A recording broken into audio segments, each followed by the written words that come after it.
Enjoy your time here and find peace in the stories we tell.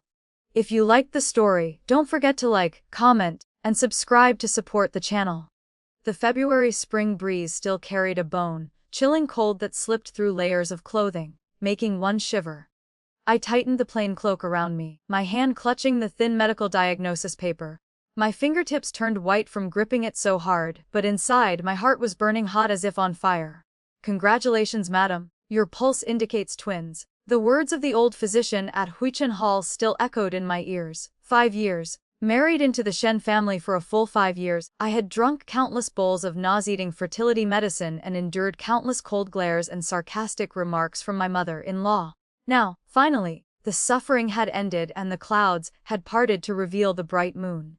I could hardly wait any longer, wanting only to step quickly through the main gates of the Shen manor. I wanted to see if that man who always frowned would smile upon hearing this news.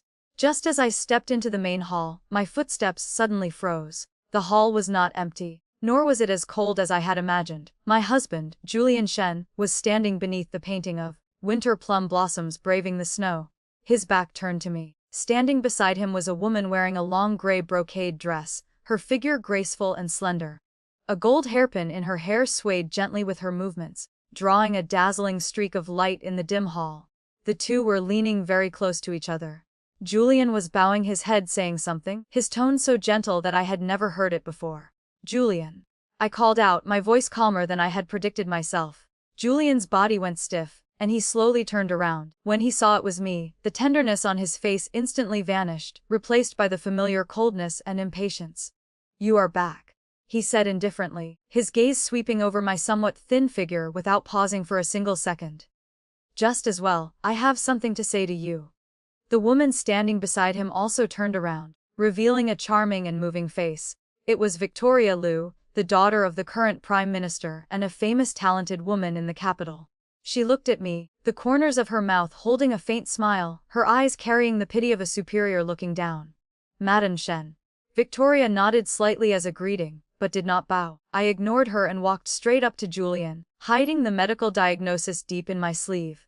I looked straight into his eyes and asked, "What is the matter, husband?" Julian said nothing. He only walked to the table, picked up a pre-written sheet of Shan paper, and handed it to me. The ink on the paper was not yet dry, emitting a cold fragrance. At the very top were 2 clear large characters, divorce agreement. I could not help but chuckle softly. I did not reach out to take it, but only raised my head to look at him. Julian, what is the meaning of this? Julian frowned, seemingly disliking my direct questioning. Elinor Su, you know that my path in the court is currently difficult. Although compiling at the Hanlin Academy looks noble, in reality, I have no power or influence. Prime Minister Liu appreciates my talent and intends to promote me, so because you want to climb high, you want to abandon your faithful wife. It is not abandonment. It is a divorce, Julian corrected, his voice carrying the hotness and hypocrisy of a scholar. I am also thinking of you. You have been married into the Shen family for 5 years without children. In the 7 grounds for divorce, this is already a grave violation.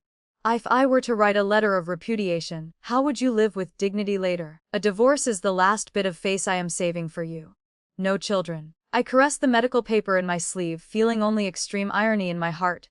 Julian, you and I have been husband and wife since we were young. Back then, your family fell into decline, and you could not even scrape together enough for travel expenses and examination fees. It was I who married you with a grand dowry, sold my dowry to support your studies, and helped you navigate the official circles. Now that you have reached the clouds in one step, you find this stepping stone an eyesore. Victoria, who had been silent until now, suddenly laughed softly. She stepped forward to link arms with Julian, her voice soft and sweet. Sister Eleanor, you cannot put it that way. Julian's talent is superior to others. Even without your silver, his success on the golden list was only a matter of time. That merchant stench of yours is ultimately hard to bring into elegant places. On the contrary, it will only tarnish Julian's reputation. Now the Emperor values officials from clean lineages. If you truly want what is best for Julian, you should know that your status will only implicate him. Implicate him. I turned my head to look at Victoria, my eyes sharp as knives. Miss Liu, your words are truly ridiculous. The food, clothing, and expenses of this entire Shen manor, the cloud brocade on Julian's body, the Hessian jade at his waist, which of these was not purchased by this copper-scented merchant daughter? Since Miss Lu is so high-minded, why don't you pay back all the silver I have spent on Lord Shen over the past 5 years first, then we can discuss reputation. Victoria's face changed. She obviously did not expect the Madame Shen, who was rumored to be weak and submissive, to have such a sharp tongue. She bit her lip and looked aggrievedly at Julian. Julian, look at her. Julian's face darkened. He slammed the divorce agreement onto the table. Eleanor, do not be rude. Victoria is the Prime Minister's daughter. How can you insult her like this? You are truly unreasonable. Sign it. Do not force me to be heartless. I looked at the man before me. 5 years felt like a great dream. Now that the dream was over, only a mess remained. What if I do not sign? I asked calmly. Julian snorted coldly. If you do not sign, Mother is already on her way here. For 5 years your belly has shown no movement. Mother has long wanted to kick you out. If you wait for her to arrive, I fear even this divorce agreement that saves your last bit of dignity will be gone. Eleanor, a person must know their place. Know my place? I muttered these words. Yes, I knew my place too well.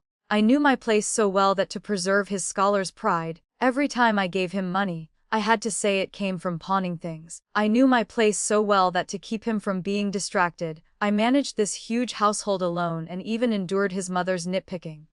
I took a deep breath. The hand inside my sleeve slowly crumpled the medical diagnosis paper. My fingernails dug deep into my palm, using the pain to keep myself awake. Tell him I am pregnant. No. It is no longer necessary.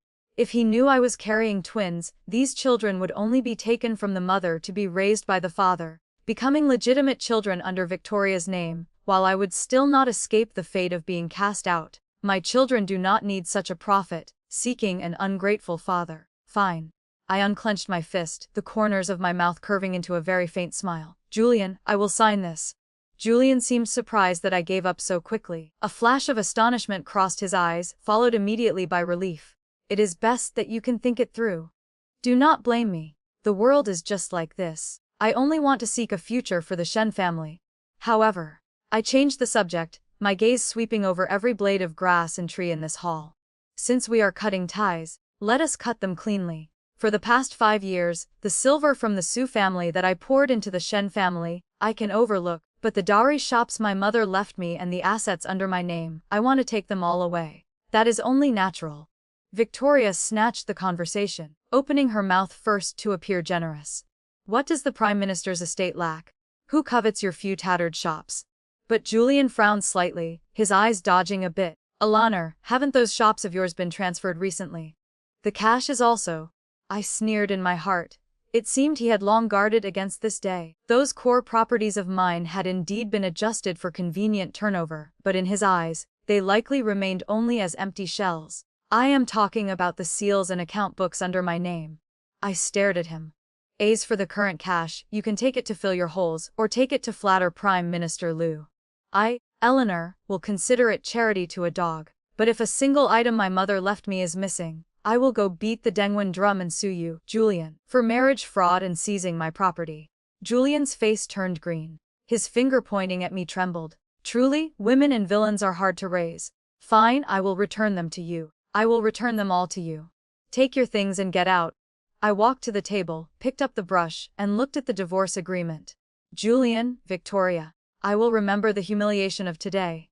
The brush descended, ink spreading. Without hesitation, I signed the name that had been with me for 5 years, then threw the brush hard onto the ground. A crisp snap rang out, sounding like something shattering. Lord Shen. I picked up the divorce agreement, blew the ink dry, and put it into my bosom, my eyes cold as ice. From now on, you walk your sunny path, and I will cross my single log bridge. I only hope you do not regret this in the future. Julian looked at my decisive appearance, and an inexplicable uneasiness rose in his heart. But looking at Victoria beside him, that uneasiness was quickly dispelled by the joy of soon becoming the Prime Minister's son-in-law. He said coldly, "Regret. The most correct decision I, Julian, have made in my life is to abandon a merchant wife like you today. Take your smell of money and rot in the mud." I did not look at him a second time and turned to walk out. The wind at the door was still cold, but I felt an unprecedented relief. However, this relief did not last long. Just as I stepped out of the main hall, I ran head-on into a group of people coming aggressively. Leading them was my good mother-in-law, old Madame Shen. Old Madame Shen was supported by 2 maids, holding a dragon-headed cane in her hand. Although she was past the age of 60, the shrewdness and meanness revealed in her slanted eyes were even more vigorous than in young people. Behind her were the Shen family steward and several coarse elderly women carrying a stack of ledgers and deeds. They had obviously come prepared. "Oh my, isn't this our great shopkeeper Sue?"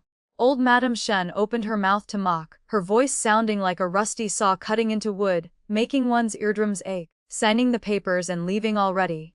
Your movements are quick. If people didn't know better, they would think our Shen family treated you poorly." I stopped and bowed slightly in this final act of courtesy from a junior, my expression indifferent. "Old madam, you must be joking. Since we are divorced, Eleanor is no longer a daughter-in-law of the Shen family. Packing up old things to leave is only natural." "Packing up old things." Old Madame Shen snorted loudly, her cane tapping sharply on the blue stone floor. "What old things do you have to pack? You married here for 5 years, living off the Shen family, living in the Shen family's house, yet you never laid a single egg. Now that you want to leave, do you intend to sweep away the Shen family's belongings too?" I straightened my back and looked at her calmly. "Old madam, you can eat whatever you want, but watch what you say. When I married into the Shen family, I brought 120 chests of dowry. Over the past 5 years, the brushes, ink, and paper for Julian's studies, the bird's nest and ginseng you drank every day, and even the monthly wages of the servants in this residence, which of these was not paid from my dowry shops? If we want to calculate the accounts, I fear that selling this entire Shen manor would not be enough to cover the money I have spent." Presumptuous. Old Madame Shen was so angry that the flesh on her face trembled. She pointed at my nose and cursed. "Truly a sharp-tongued bitch. I said that a merchant's daughter cannot be presented in public. Opening your mouth, it is always about silver. Since you married into the Shen family, your person and your money all belong to the Shen family. Now that you are abandoned for being childless, you have violated the 7 grounds for divorce and should leave empty-handed." At this moment Julian and Victoria also walked out from the hall. Seeing his mother so angry, he hurriedly stepped forward to support her. "Mother, calm your anger. Your son has already made it clear to her. Let her take her personal dowry and account books. As for the rest, let it be, let it be." Old Madame Shen glared at her son, hating that iron could not become steel. "My foolish son, your heart is truly too kind. This woman has controlled the household for so many years, who knows how much private money she has secretly hidden.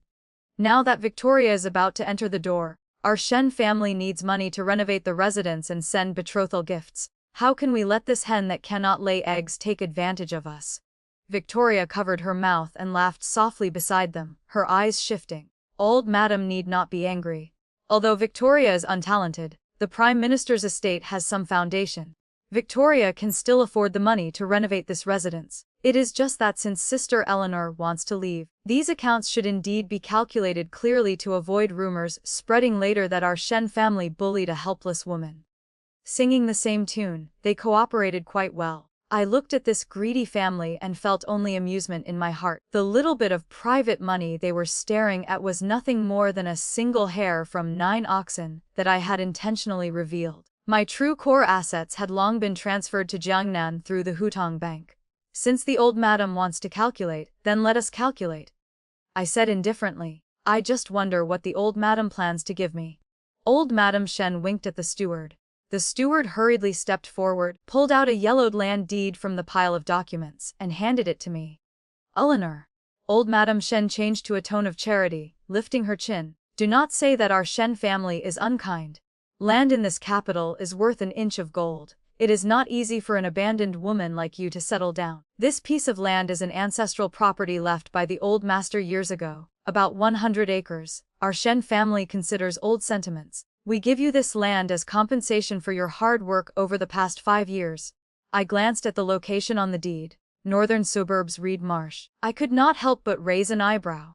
This land was famous in the capital as wasteland. It was near the estuary where seawater flowed back in. The soil was severely salinized, crops could not be grown, and even weeds grew sparsely. Aside from a few scattered reeds, it was a vast swamp. Anyone in the capital with a bit of wealth would not want this land even if it were given for free, as it would just take up space. "What? You think it is too little. Seeing me silent, old Madame Shen's face immediately darkened. These 100 acres in the suburbs of the capital are a large figure. Do not be ungrateful. Julian also hypocritically persuaded me from the side. Eleanor, although this land is a bit remote, the area is large. If you do not want to stay in the capital, you can sell it for some silver to get by. This is a token of mother's kindness. Just accept it. Victoria laughed even more contemptuously. Sister Eleanor, 100 acres of fertile fields. If it were anyone else, I fear they could not cultivate such a blessing in several lifetimes. You had better accept it quickly, lest the old madam change her mind. I looked at the ugly faces of each of them, calculating quickly in my heart. Northern suburbs Reed Marsh. They only knew it was a saline wetland where nothing could be grown. They did not know that just half a month ago, when I was looking through the water conservancy records of the previous dynasty, I discovered that the court intended to repair the Grand Canal. The new estuary would very likely be chosen in the northern suburbs. Once the canal was opened, that place would become a golden harbor connecting north and south for overseas trade. Moreover, according to the secret mineral exploration book passed down by my ancestors, beneath that saline land, it was extremely likely that high-quality well-salt veins were buried. In these times of salt shortage, this was no wasteland. It was clearly a mountain of gold. I suppressed the ecstasy in my heart and put on a look of having suffered enough humiliation, but having no choice but to accept the misery. I trembled as I took the land deed, my eyes turning red. 100 acres of sullen land. The old madam is truly generous. Eleanor thanks the old madam for the reward. Humph, knowing your place is good. Seeing me accept it, old Madame Shen revealed a look of triumph. All right, since you have taken the things, get out quickly. Do not stay here and offend Victoria's noble eyes. Wait. I carefully folded the land deed and put it into my personal purse. Then I raised my head, my eyes looking at Julian with burning intensity. Julian, since this land deed has been given to me, we must draw up a document as proof for the official transfer. From now on, whether these 100 acres grow crops, weeds, or turn into mountains of gold and silver, it has nothing to do with your Shen family. Do you dare to write the document? Julian sneered, as if hearing the biggest joke in the world. Mountains of gold and silver. Eleanor, are you crazy? That tattered piece of land growing gold. Fine, I will write the document for you. Everyone here today bears witness. Those 100 acres of wasteland in the northern suburbs belong to Eleanor from now on. The Shen family will absolutely not change their minds, nor will they interfere with it in the slightest. Verbal words are no proof, we must put it in writing. I insisted. Julian waved his hand impatiently and ordered someone to bring brush and ink. Right then and there, he wrote a severance agreement and even pressed his fingerprint. I took that agreement and placed it together with the land deed. The last big stone in my heart finally fell to the ground. Since that is settled, Eleanor takes her leave. I turn to go. Suddenly, old Madame Shen spoke sinisterly from behind. Wait, you may go but leave the things on your body. Men, search for her. Who knows if this wench is hiding our Shen family heirlooms? Several coarse older women immediately rolled up their sleeves and surrounded me with ferocious looks. I instinctively protected my lower abdomen, my eyes instantly turning cold as frost. I'd like to see who dares. I am divorced, not a slave to be sold. Julian, are you just going to let your mother humiliate your former wife? I shouted, an imposing aura erupting from my body. If anyone dares to touch a finger of mine today, I will dash my head against the Shen Manor's main gate and die right here. Let's see if the Prime Minister's estate will still want to accept a worthy son-in-law like you when the news spreads that Lord Shen drove his first wife to death. Julian was intimidated by my gaze. It was a decisiveness he had never seen. He glanced at Victoria beside him, who was frowning slightly, knowing that if a life were lost today, it would indeed be difficult to clean up the mess. Stop. Julian shouted for the group to retreat. The elderly woman looked at his mother with some frustration. Mother, let her go. The Shen family does not lack those few tattered clothes. The old woman spat unwillingly. Bad luck. Get out, get out, get out. Do not let me see you in the capital ever again. I gave these people a cold sweeping glance, carving each of their faces into my mind. Just you wait. Not only will I return to this capital, but I will also stand at a height you cannot even look up to when I return. These 100 acres of wasteland will be the grave that buries the Shen family's fortune. Returning to the orchid courtyard where I lived, the scene was even more chaotic than I imagined. Clothes and books were scattered all over the courtyard. The servants who usually used tricks to be lazy were now blatantly rummaging through my jewelry box, stuffing worthless hairpins and beads into their bosoms, while the truly valuable items had long since disappeared without a trace. "Stop. What are you doing?" A piercing shout came from the door of the wing room. It was my personal maid, Anna. At this moment, she was spreading her arms wide, tightly protecting a namu wood chest that looked unremarkable. Her hair was messy, and there were several red fingerprints clearly visible on her face. "You little wench, get lost. This is the old madam's order to clear out the unlucky things in this courtyard and burn them to make room for the new madam." An old woman with a face full of fat raised her hand, looking like she wanted to hit Anna again. "Who dares to touch her?" I strode forward, grabbed the old woman's wrist and backhanded her with a resounding slap. Smack! I used 80% of my strength for this slap, spinning the old woman half a circle on the spot. She held her face, looking at me in disbelief. "Madam, you dare to hit me? As long as I have not stepped out of this main gate, I am still the master here." I looked at her coldly. "Even if I leave the Shen family, I am a law-abiding citizen. You, a servant who signed a deed of sale, dare to act like a tyrant in front of me. Anna, if anyone dares to touch another blade of grass here, go directly to report to the officials. Just say that the Shen manor servants are committing assault." Those servants were used to bullying the weak. Seeing me so forceful and hearing me threaten to report to the officials, everyone shrank their necks, awkwardly put down the things in their hands, and stepped aside. I had no time to pay attention to them. I walked quickly to Anna's side and helped her up. Seeing her swollen and red face, a wave of bitterness rose in my heart. "Does it hurt?" "Miss," Anna cried as soon as she saw me, "your servant does not hurt, but they tore up all your books and threw the handkerchiefs you embroidered into the charcoal basin. Those were things you stayed up late and ruined your eyes to finish embroidering." I followed her gaze to the charcoal basin in the middle of the courtyard. Tongues of fire were greedily swallowing several account books and sets of clothes I had sewn with my own hands. Those were winter clothes I made for Julian. The meticulous stitches were now turning into ashes. Burning them is good. I looked at the dancing flames, my voice frighteningly calm. Burning them clean is good for starting over from the beginning. "Anna, do not cry anymore." I wiped her tears and lowered my voice. "How is the packing going?" Anna sniffled, pointed to the namu wood chest behind her, and whispered, "Miss, rest assured. The most important account books and seals you ordered, as well as the core prescriptions the old master left behind. Your servant has sewn them all into the cotton lining of the padded jackets and locked them in this chest. Let them snatch those superficial gold and silver jewelry pieces, we do not care for them." I nodded in appreciation. Although Anna was a maid, she had grown up with me in the shop since childhood. She was sharp and loyal, my only support right now. "Silly girl." I patted her hand. "Let us go." Without any lingering attachment, master and servant carried the chest, which looked heavy, but actually contained a universe of secrets, out of the orchid courtyard and out of the Shen manor, under the contemptuous and greedy gazes of the courtyard full of servants.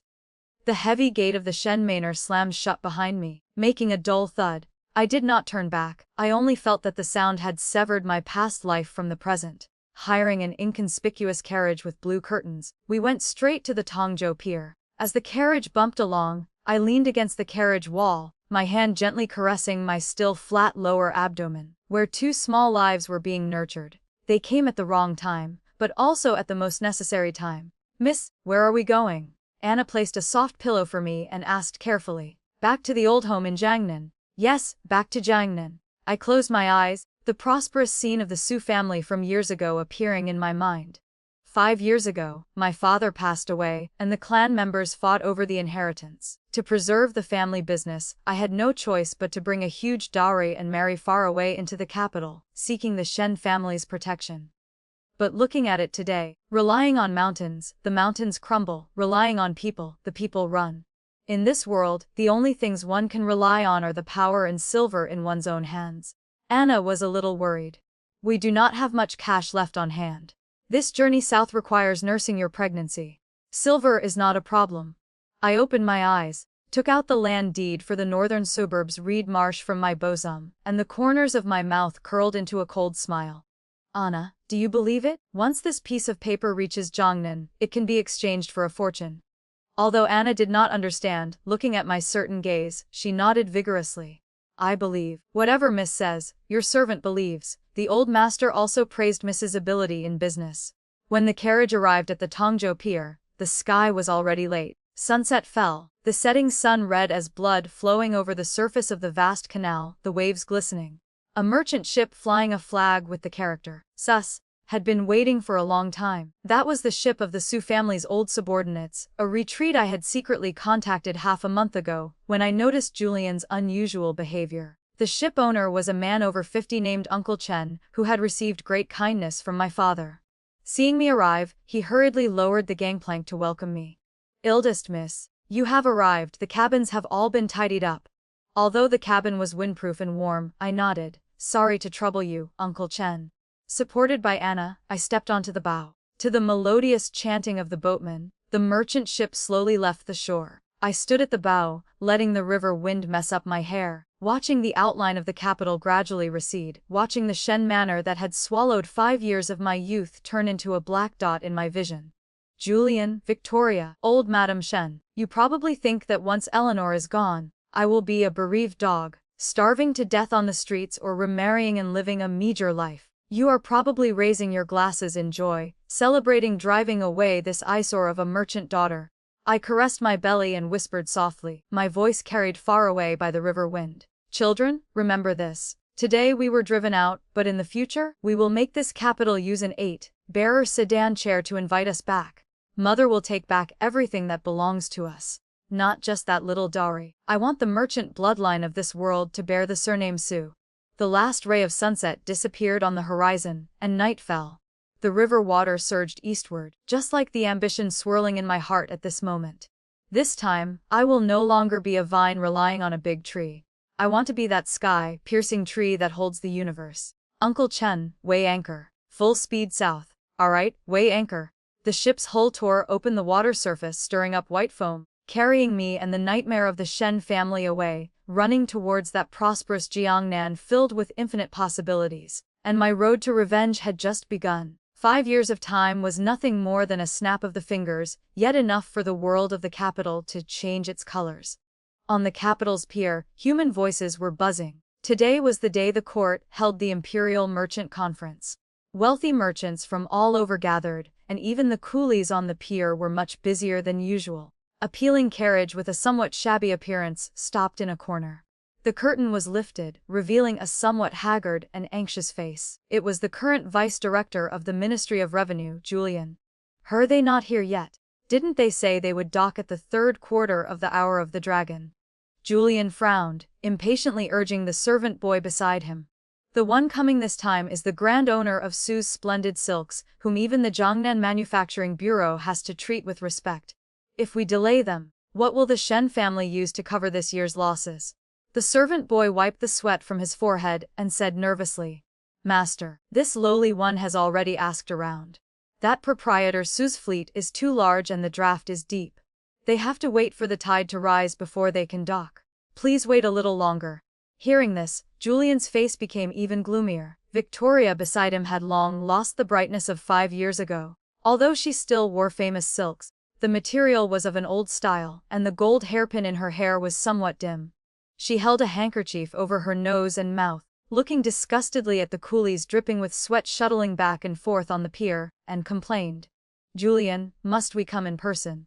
Isn't it just a merchant? No matter how much money they have, they are of low rank. You are a court official, and I am the Prime Minister's daughter. Waiting for a merchant in this windy gap, aren't you afraid of being laughed at if word gets out? What do you know? Julian lowered his voice and shouted. Currently, the national treasury is empty. The emperor attaches the most importance to this imperial merchant conference. If we can climb up to this proprietor Su and seize the order for border winter clothes, my evaluation at the Ministry of Revenue will receive a top rating, and promotion will be right before my eyes. Moreover, he paused, a trace of embarrassment revealing itself in his voice. There is no more silver in the family accounts. The jewelry set you bought last month was paid for by embezzling silver from the public treasury. If we don't think of a way to make some money, next month we won't even be able to pay the servants' wages. Victoria was poked in a sore spot and shut her mouth awkwardly, but the resentment in her eyes deepened. It is all because of Eleanor. She left so heartlessly back then, not leaving even a single shop. If she were still here, we would not have to live these days of tightening our belts. Shut up. Why mention that jinx? Julian burned with anger inside. Just then, a burst of exclamations erupted from the crowd. They are here, they are here. That is the fleet of Sue's splendid silks. Heavens, is that a tower ship? Why is it even more magnificent than the painting boats in the palace? He hurriedly straightened his clothes and looked up. He saw a mighty fleet breaking the waves on the vast river surface. Leading them was a 5-story tower ship built entirely of precious ironwood. The hull was carved with dragons and phoenixes, flying a huge brocade flag with the character Sue shining brilliantly under the sunlight. Before that ship even docked, an overwhelming aura of wealth hit them in the face. The gangway was lowered, and 2 rows of guards wearing uniform blue martial attire with long sabers at their waists led the way out, quickly clearing a wide path on the pier. Immediately after, a dozen decently dressed maids and older women laid out incense burners, dusters, and foot mats in an orderly manner. This extravagance was no less than a prince's outing. Julian watched with his mouth agape, feeling both jealousy and envy in his heart. Under everyone's breathless gaze, a woman wearing a dress of flowing light brocade, carved from the finest jade, slowly walked out of the cabin. That woman wore a hat with a green veil covering her face, obscuring her appearance, but her figure and posture revealed an indescribable nobility and dignity. The flowing light brocade on her body was tribute silk worth an inch of gold, usually only worn by consorts in the palace, yet wearing it on her seemed to complement each other. The 2 children beside her looked to be about 4 or 5 years old. The boy wore a small sapphire blue robe, a pure gold abacus hanging at his waist, his expression cool and aloof. The girl wore a soft pink dress, holding a snow-white Persian cat in her arms, her big eyes darting around, exceptionally spirited. That is Proprietor Sue, Victoria said sorely, pretending to be mysterious, even wearing a hat. Julian, however, did not care about these things. He hurriedly put on a smiling face, adjusted his official robes slightly, and walked quickly to welcome them. This lowly official, Vice Director of the Ministry of Revenue, Julian, under orders, has been waiting here to welcome Proprietor Sue for a long time. Hearing this name, the woman's footsteps paused slightly. Through the thin veil, I looked at this man bowing and scraping before me. Not seeing him for 5 years, Julian had aged a lot.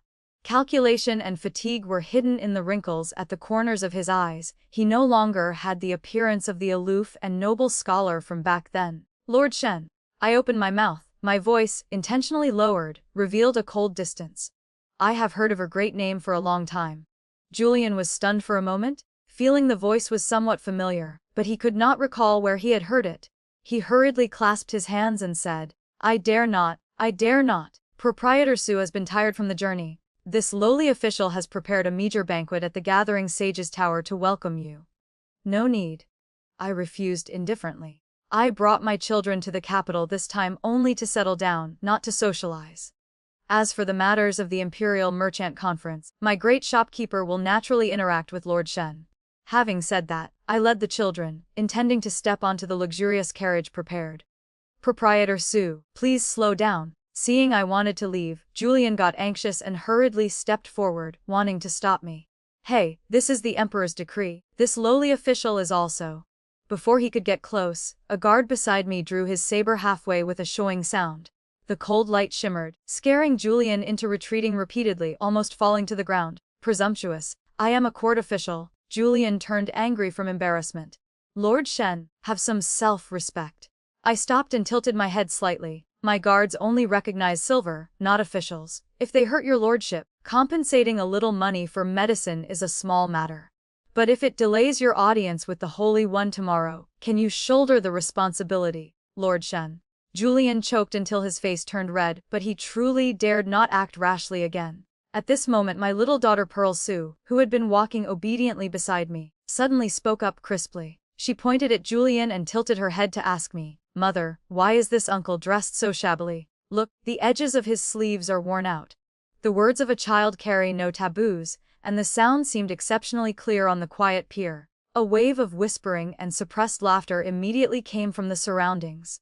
Julian instinctively shrank his hands back, his face flushing the color of pig liver. He was a dignified official of the Ministry of Revenue, yet he was publicly mocked for being poor by a yellowed-haired girl. Victoria could not bear the anger and rushed up, pointing at the child and cursing. Where did this wild girl come from? No upbringing at all. Do you know who he is? He is an official lord of the court. You merchants full of the smell of copper are not even worthy to carry his shoes. This auntie. My son Henry spoke coldly from the side. The boy played with the gold abacus in his hand, his small face carrying a composure that did not match his age. According to the laws of the Great Yan, publicly insulting an imperial merchant is a crime equivalent to causing a disturbance in court. Moreover, the official robes this uncle is wearing are made of old fabric from last year's fashion. Nowadays, in our house, this type of fabric is used to make shoe soles for the gatekeeper. Old man Wang, my sister spoke the truth, so how is that lacking upbringing? You, who are you calling auntie? Victoria trembled with rage, her finger pointing at Henry. Face, you uneducated little bastard. Smack, a resounding slap whipped across Victoria's face without warning. The person who struck was not a guard, but me. I did not know when I had lifted a corner of my veil. Although outsiders still could not see my full appearance clearly, those eyes revealed outside were currently overflowing with chilling killing intent. This, madam, please keep your mouth clean. I took out a handkerchief embroidered with gold thread from my bosom, slowly wiped my hand, and then casually threw it onto the ground, as if I had touched something dirty. Are my children someone you can scold? Victoria held her face, beaten into a daze. Julian was also stunned. He looked at those eyes of mine, and that familiar feeling rose in his heart again, making his spine go cold. You, who exactly are you? I curled my lips in a smile and lowered the thin veil covering my face, once again obscuring my appearance. Lord Shen, we will naturally meet again at the palace banquet tomorrow. At that time you will know who I am. Having said that, I paid no more attention to this pair of clown-like jumping buffoons and led the children onto that large, luxurious carriage pulled by 4 horses. The carriage slowly started moving. The wheels rolling over the ground seemed to crush Julian's last bit of dignity. Inside the carriage, Pearl immediately retracted her innocent look from earlier and threw herself into my arms to nuzzle. Mother, was that bad uncle just now that Julian? He looks so ugly, not even half as good looking as Godfather. Henry flicked his abacus to the side and said calmly, Sister, you cannot judge people only by their faces. I saw that the hairpin on that ugly woman's head was gold-plated, not solid gold, which proves they are truly very poor. Mother, are we going to earn all their money this time? I hugged the 2 children and took off my hat, revealing a face that was even more exquisite than 5 years ago, but also colder and more glamorous. Not only will we earn all their money, I kissed the children on their foreheads, a glint of coldness flashing in my eyes. We will also collect the debts they owe us, item by item. Henry, Pearl, tomorrow's palace banquet is when the good show truly begins. The imperial palace banquet was resplendent with gold and jade, the lights bright as day. Today's banquet was to entertain the imperial merchants entering the capital, and even more so to raise military funds for the border. The civil and military officials of the whole court, along with their noble families who had face in the capital, were all seated there. Julian brought Victoria very early.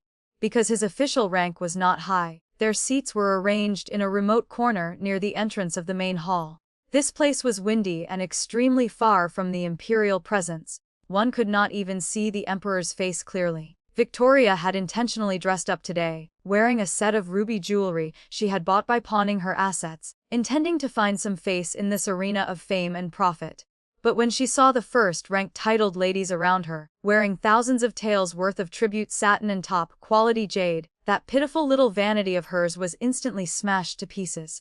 Look, isn't that Lord Shen? I heard he was slapped in the face by a merchant daughter at the pier yesterday. He truly lost all the court's dignity. Sigh, if not for his father-in-law being the prime minister supporting him, with his tattered background, how would he be qualified to sit here?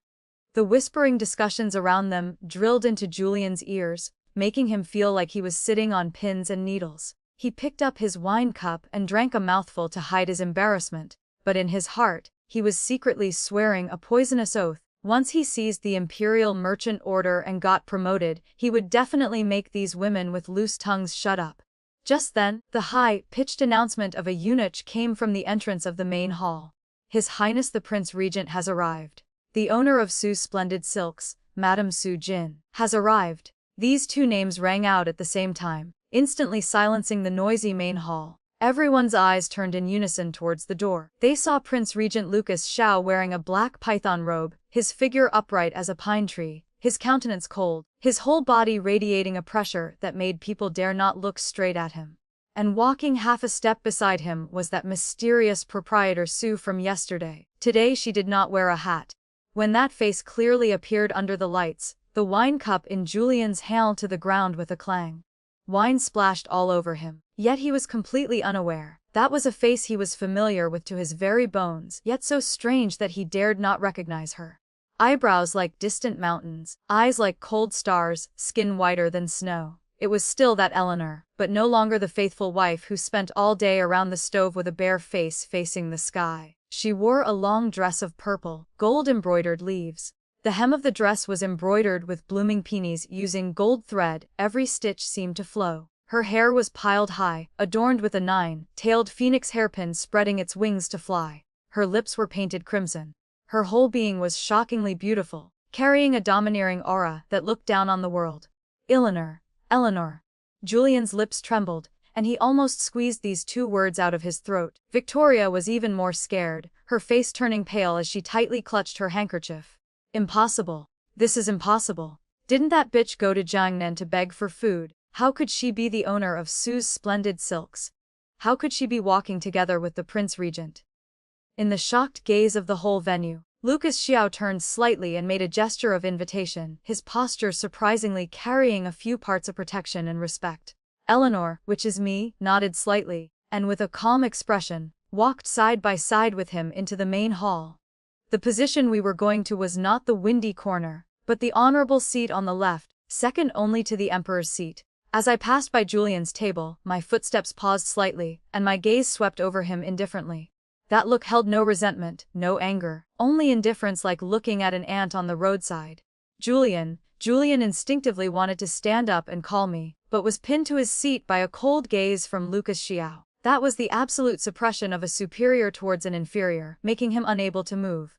What? Lord Shen knows Madame Su? A colleague at the next table asked curiously. Julian opened his mouth but found that he could not make a sound at all. Say what? Say that this is the ex-wife I abandoned 5 years ago. Say that I drove the god of wealth out of my house. He dared not say it. At this moment, the emperor arrived surrounded by people. After some tedious ceremonies, the banquet officially began. Beloved subject Su. The emperor was in an extremely good mood, raising his cup towards me. This time the border lacked military supplies. Many thanks to your Su's splendid silks for generously opening your purse, donating 100,000 winter coats and 50,000 stones of grain and fodder. We are very happy. We specially grant you the gold medal of the Imperial Merchant, allowing you to not kneel when seeing officials, and also grant you the establishment of the splendid manor in the capital. As soon as these words were spoken, the whole hall was in an uproar. Not kneeling when seeing officials, what kind of honor was this? In Great Yan, the status of merchants was low. Even if they had millions in family wealth, they had to kowtow when seeing a petty 7th-rank official. But today, Eleanor had jumped up to become an existence that even royal nobles had to treat with courtesy. I stood up and elegantly performed a blessing, my voice clear and melodious. Thank you for your Majesty's profound grace. This subject does this not only for the court but even more for the common people of the world. A great merchant serves the country and the people. Well said. A great merchant serves the country and the people. Lucas Xiao took the lead in applauding, his eyes full of appreciation. Julian sat in the corner, looking at that woman shining radiantly before the emperor, feeling only that his internal organs were being gnawed by jealousy and regret.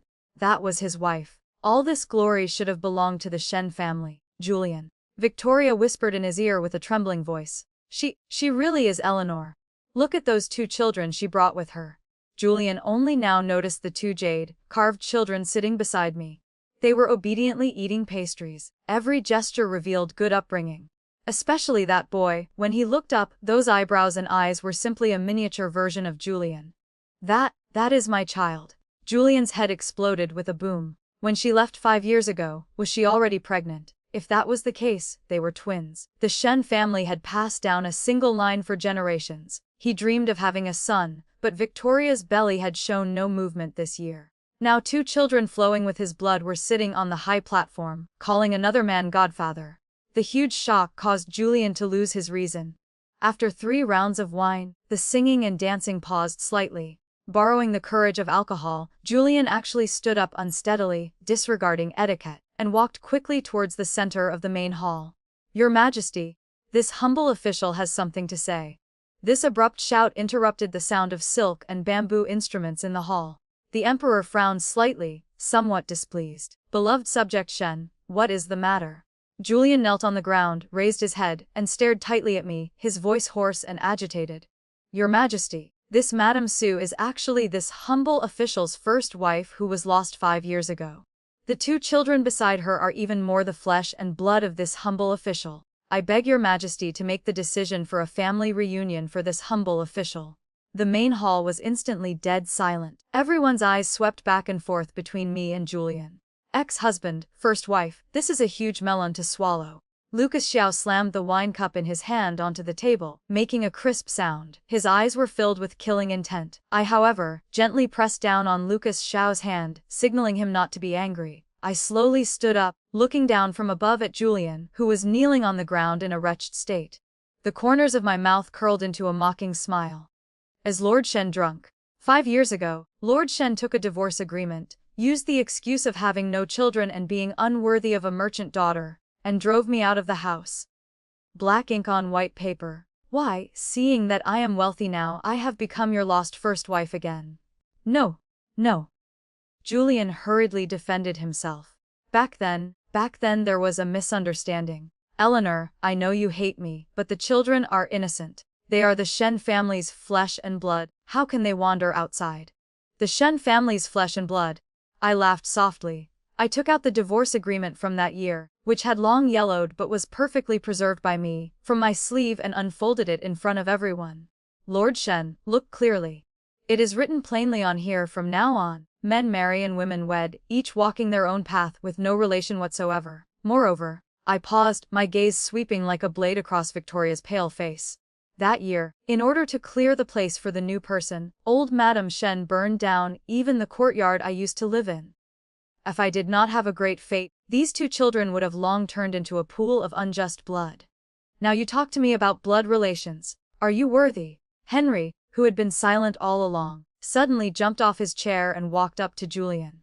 Although the boy was small, his aura was decisive and sharp. He took out that gold abacus from his bosom and flicked it loudly. This lord, since you want to claim relations, then let us calculate the accounts. Child support, education fees, mental damage fees. For these 5 years, my mother has spent a total of 1.8 million taels of white silver on us. May I ask Lord Shen, will you pay this amount in cash or write a promissory note? 1.8 million taels. Julian's eyes widened. Oh, can it be so much? Why is it not possible? Pearl also ran over. Every day I eat bird's nest. It is blood nest. I wear cloud brocade. My teacher is a great scholar of the current age. Father. Oh no, this lord. You cannot even afford to buy a decent hairpin for that ugly woman to wear. Can you afford to raise us? The whole hall burst into laughter. The court officials laughed until they rocked back and forth, looking at Julian with eyes full of contempt. This is so-called claiming relations. I see it as wanting to eat off a wealthy woman. A dignified court official actually wants to renege on his ex-wife's child support, truly disgracing the scholarly class. The emperor's face also darkened, and he snorted coldly. Beloved subject Shen, if you are drunk, go back and sober up. Do not lose face in front of the throne. Julian's face was like dead ashes, and he collapsed paralyzed on the ground. He knew that after today, his reputation would be considered completely ruined. I led the 2 children back to our seats, never looking at him again. Julian, this is only just the beginning. The second half of the palace banquet was a garden party held in the imperial garden. Without the constraints of the court hall, the atmosphere was slightly more relaxed. The ladies gathered together to admire flowers and enjoy tea, while the men recited poetry and made couplets on the other side. I was surrounded in the middle by a group of noble ladies. These women used to be the madams of noble houses who looked down on me, but now each of them had smiles full of enthusiasm on their faces. They either asked about the new fabric styles of Sue's splendid silks for the next season or insinuated about my relationship with the Prince Regent. I responded calmly, neither arrogant nor fawning. 5 years of floating in the business world had long taught me how to navigate skillfully within this kind of hypocrisy. Madame Sue is truly blessed. Not only is your business big, but your pair of children are also so intelligent. A duchess praised from the bottom of her heart, her eyes looking towards the two children chasing butterflies in the flowers not far away. I smiled slightly. Madam flatters me. It is good enough that the children are obedient and do not cause trouble for everyone. However, the tree wants to be quiet, but the wind does not stop. In a pavilion not far from me, Victoria was staring tightly at me and the children. The humiliation in the main hall just now made her jealous to the point of madness. Julian had been kicked out of the palace to sober up after being scolded by the emperor, leaving her here alone to bear everyone's strange looks. Why? An abandoned wife, can actually be surrounded like the moon by stars. Victoria bit her silver teeth until they shattered, the malice in her eyes almost spilling out. She glanced at Pearl, who was running alone towards the artificial mountain, and an evil thought was born in her heart. As long as this child did something bad, or went missing, let's see how Eleanor could still be smug. She adjusted her expression, pretended to be admiring flowers, and quietly walked towards the artificial mountain. Behind the artificial mountain, Pearl was squatting on the ground, staring blankly at an ant-moving house. Suddenly, a black shadow covered the little girl. Oh my, isn't this our little god of wealth? Victoria looked down from above at Pearl, her voice sharp. Why are you playing with mud here alone? Indeed, a bastard born of a mother but raised without a father, understanding no rules at all. Pearl raised her head to look at the woman with the hideous face before her, not crying loudly in fear like ordinary children. The little girl dusted the dirt off her hands and stood up, her small face full of seriousness. Bad woman, my mother said that only those with dirty hearts see everything as dirty. I am observing ants moving house.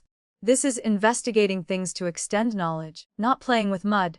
Sharp-tongued, Victoria was provoked. She glanced left and right, seeing no one around. Malice grew from her gut. She reached out and pinched fiercely at Pearl's arm. I will teach you a lesson on behalf of your slutty mother.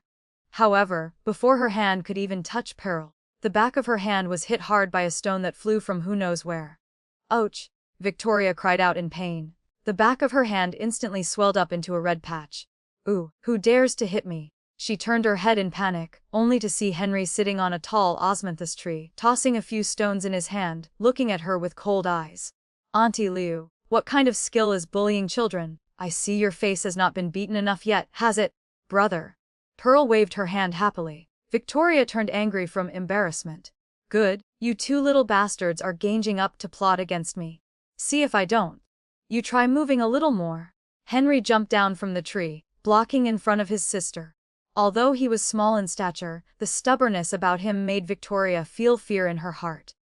At this moment, the commotion here had attracted the attention of many people. Several titled ladies happened to pass by and stopped. Victoria rolled her eyes and immediately changed into a grieving face, crying loudly. Heavens, these two children truly lack upbringing. I had good intentions, seeing the little girl's clothes were dirty, and wanted to help her dust them off, but this brat actually threw stones at me. Look, everyone. My hand is all swollen. Her screaming attracted everyone around to gather and watch, including me, who hurried over upon hearing the news. Seeing this scene, my heart tightened. I strode forward, shielded the two children behind me, and looked coldly at Victoria. Miss Liu, you are causing trouble again.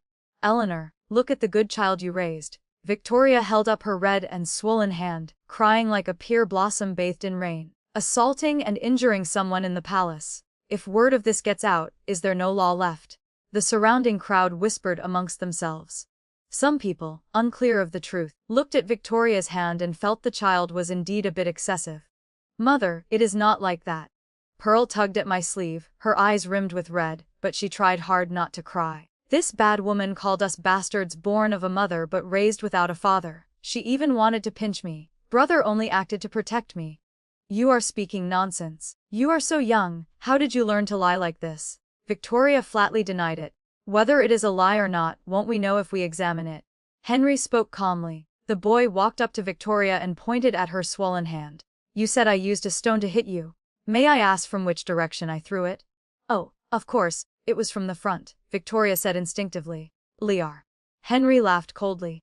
Just now, I was in the tree, so I threw the stone from behind and above you. Moreover, you said you wanted to help my sister dust off dirt, so why did you have to roll up your sleeves and reveal such long fingernails? Were you trying to dust off dirt or pinch flesh? Hearing this, everyone excitedly looked at Victoria's hands. Sure enough, on her uninjured hand, she kept very long fingernails painted with red polish, incredibly sharp. If this thing pinched a child's tender skin, it would surely peel off a layer of flesh. Moreover, Henry did not give Victoria a chance to catch her breath and continued. Just now you said we lack upbringing. So I actually want to ask Auntie Lou for some advice. According to the etiquette of Great Yan, meeting an imperial merchant is like meeting a 7th-rank official. My mother is a 1st-rank imperial merchant. Although we have no official post, we are considered official kin. You are a commoner. Although you are the Prime Minister's daughter, you have no titled rank yourself. When seeing us, not only did you not bow, but you also used foul language. Is this the so-called upbringing of the Prime Minister's estate? These words were logically tight, every word like a gem. How could this resemble words spoken by a 5-year-old child? He was truly a little prodigy. The eyes of the surrounding ladies looking at Henry instantly changed from suspicion to amazement and affection. This child is truly a prodigy. His logic is clear, and his points are well-founded. He is worthy of being proprietor Su's son. On the contrary, this Madame Shen text haggling with a child and even lying, truly losing face.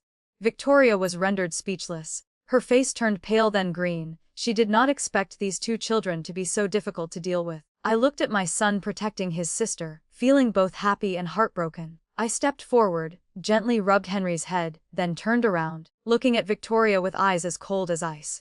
Victoria, it seems the slap in the main hall just now didn't make you remember for long. I stepped closer to her, step by step. My powerful aura forced Victoria to retreat continuously until her back was against the artificial mountain, and she could retreat no further. 5 years ago, you stole my husband. I gave him to you as charity because he was trash. But today, you dared to touch my child. I leaned close to her ear and spoke word by word in a voice only the two of us could hear. I will let you know what it means to live a life worse than death. That Prime Minister's estate you take pride in, and that Julian you treat as a treasure, I will destroy them one by one with my own hands. Having said that, I straightened up and resumed my dignified posture, speaking loudly. Regarding today's matter, right and wrong are in people's hearts. Since Miss Liu is injured, let us consider it an accidental injury by us. Men, get 100 taels of silver for Miss Liu. Consider it medical expenses. Anna immediately stepped forward, took out a banknote for 100 taels, and contemptuously stuffed it into Victoria's bosom. Hold it tight. This is a reward from Our Lady. This action caused little physical damage but was extremely insulting. Victoria held the banknote like a hot potato. She couldn't throw it away, nor could she keep it. Finally, amidst the mocking laughter of the crowd, she covered her face and ran away. Looking at her wretched figure, Pearl stopped crying and smiled. Mother is truly amazing. You smashed that old hag to death with 100 taels. I tapped her little nose. In the future, you are not allowed to run far away casually.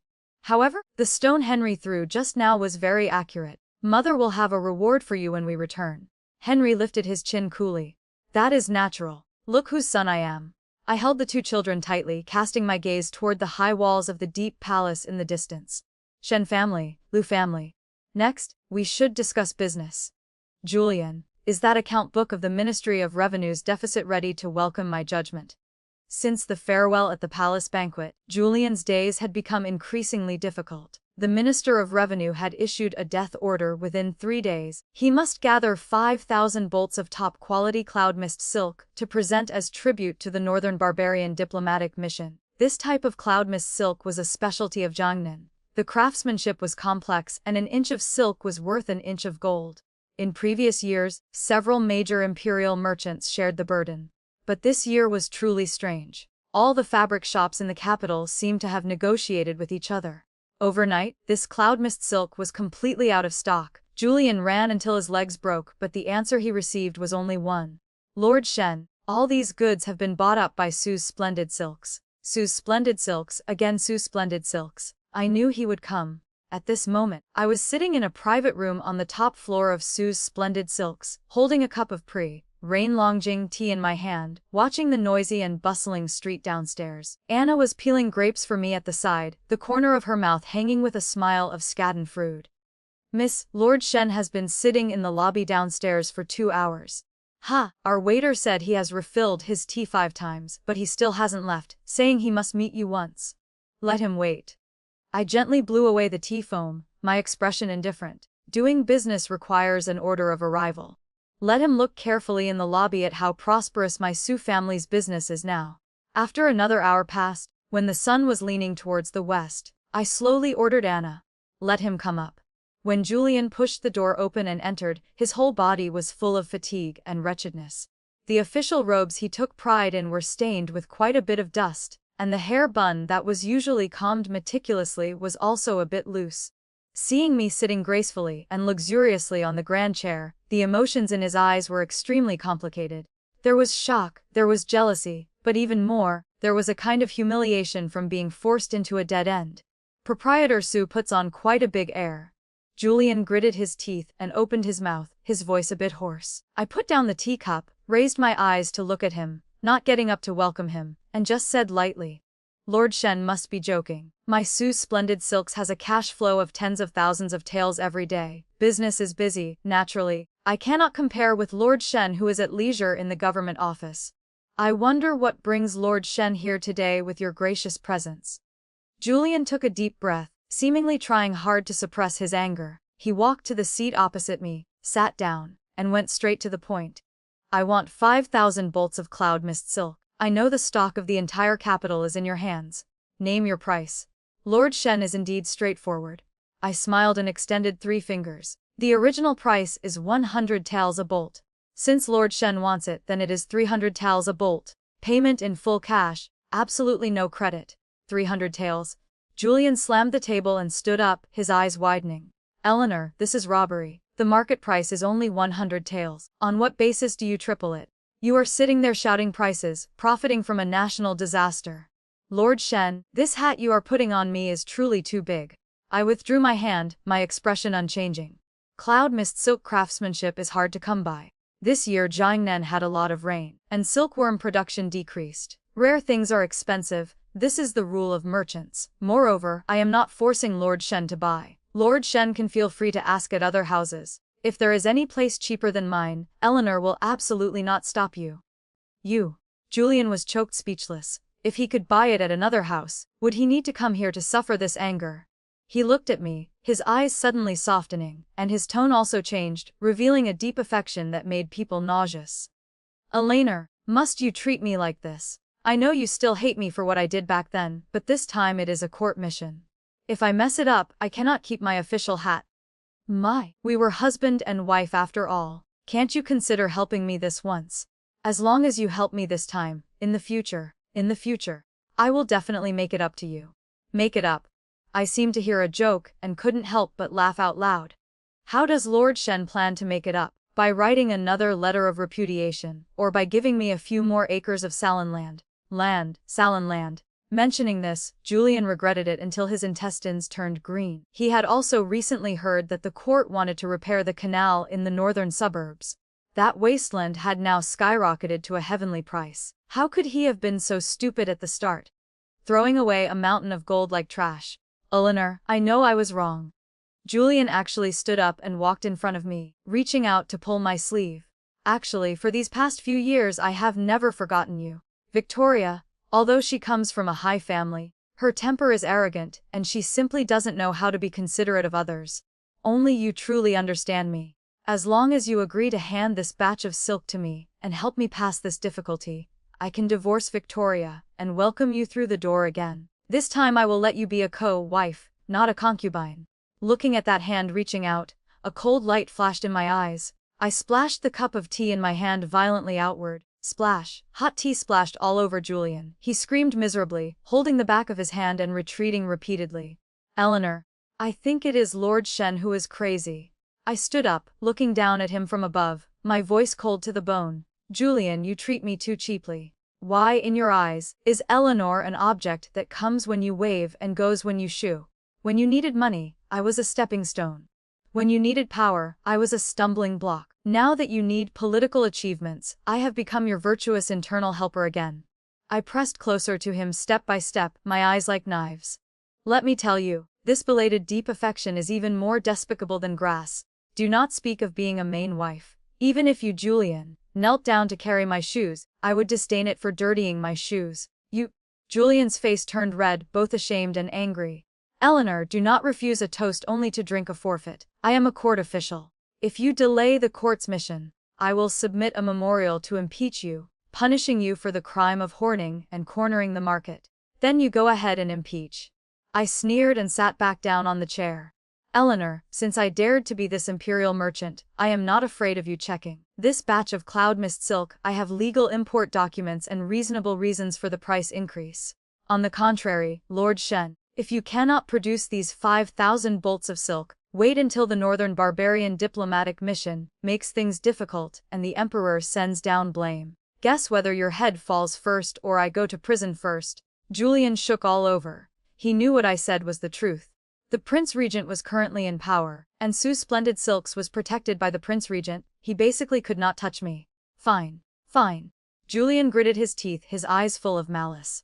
300 tals it is, but this amount of money is too large. The Ministry of Revenue cannot take out so much cash immediately.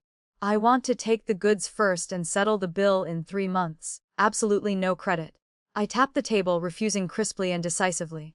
Eleanor, you are forcing me to my death. Julian roared. Lord Shen exaggerates. I picked up another cup of tea. Blowing on it, I said, where in the world is there a logic of buying things without paying? If Lord Shen has no money, then please go back. Anna, see the guest out. Wait. Julian panicked, cold sweat all over his forehead. If he went back empty-handed, the minister would really skin him alive. His hands trembling, he took out a stack of bank notes from his bosom. This was because, for this mission, he had sold quite a few of Victoria's jewelry pieces and borrowed from everywhere to get usury loans.